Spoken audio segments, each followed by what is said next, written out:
Lindsay, thank you very much for your time. 120 million rand, that seems like a staggering amount. Has there been any details exactly what this 120 million rand, over 10% of a billion, is going to be spent on? Good morning, Nicholas. No, there's no breakdown provided, and I should also point out that the presidency hasn't verified this figure, but it's certainly a figure that is mentioned in documents presented here in Parliament. There's a task team working on, a multi-party task team working on the transition for the 6th Parliament, preparing for those new MPs, and it's in those documents that the presidential inauguration figure of 120 million is set out. As I said, no breakdown, but what we do know is, since they are breaking from tradition, as you've pointed out, that this inauguration will be taking place at Loftus-Versfeld, a stadium that can accommodate more than 50,000 people, it's obvious that more money is going to have to be spent on everything that goes around arranging an event of such a magnitude in a venue of such proportions. Now, you've said that there's a multi-party team from Parliament looking into the transition from one government to another, yet the DA has said that it's quite presumptuous of this government, the presidency, making plans like they have to have this 120 million rand inauguration at Loftus-Versfeld. Exactly. One could even argue that the DA is being presumptuous. They are saying that the ANC might fall below the 50% target in this election, in which case coalition party government talks will be on the table. And so that is why they're saying it's presumptuous for the presidency already to be planning an inauguration, presuming that the ANC President Cyril Ramaphosa is going to hold office again, and just going ahead, making all these plans and essentially forecasting what the election outcome might be when we are yet to even go to the polls, and already we have an inauguration of 120 million rand reportedly being planned. There has to be an admission, though, that there are costs associated with government. There's a cost associated with running a presidency, even when there's a change of guard, so to speak, or at least the prospect of one. Is there not a budget for this type of thing? Does Parliament not apportion funds for an inauguration?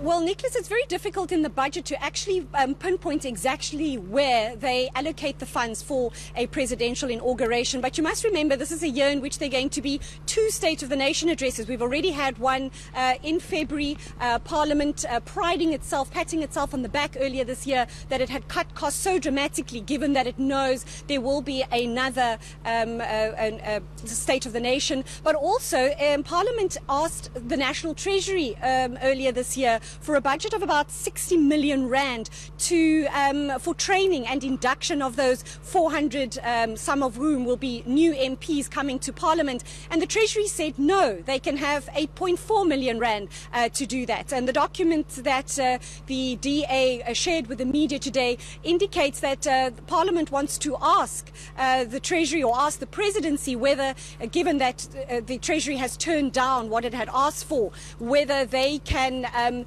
include those costs in this presidential inauguration, because it says it's just simply not enough money for the induction and training of those new MPs. And also, as I said earlier, to host another State of the Nation address once the president is inaugurated. I should also point out that the DA are really up in arms about the fact that provinces have been asked to send at least 2,000 delegates to this inauguration in Pretoria. And by the DA's calculations, this could cost cash-strapped municipalities around 2 million rand. And they're saying in a climate like this, this is just unaffordable to spend that kind of money. And also that it's merely lip service then from the presidency if we talk about belt tightening, yet we're going to spend 120 million rand. I should say taxpayers should be spending 120 million rand on the inauguration of the next president. One wonders whether or not the official opposition would be dancing to a different tune where the DA poised to take government. A final question from me there,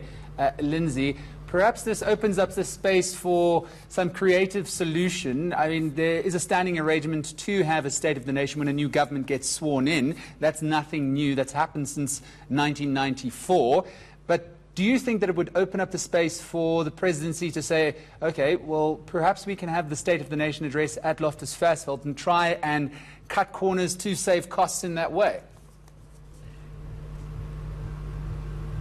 Well, the DA is proposing that there could be some type of joint event, if you will, collapsing the two. I don't know how well it would go down to have the State of the Nation address in Pretoria. It's something that's synonymous with Cape Town and with Parliament, where I'm standing right now, and all the pomp and ceremony that we well know that goes along with it. But certainly the DA saying that I'd asked them that question, what they thought would be a more appropriate figure to spend on an event of this magnitude.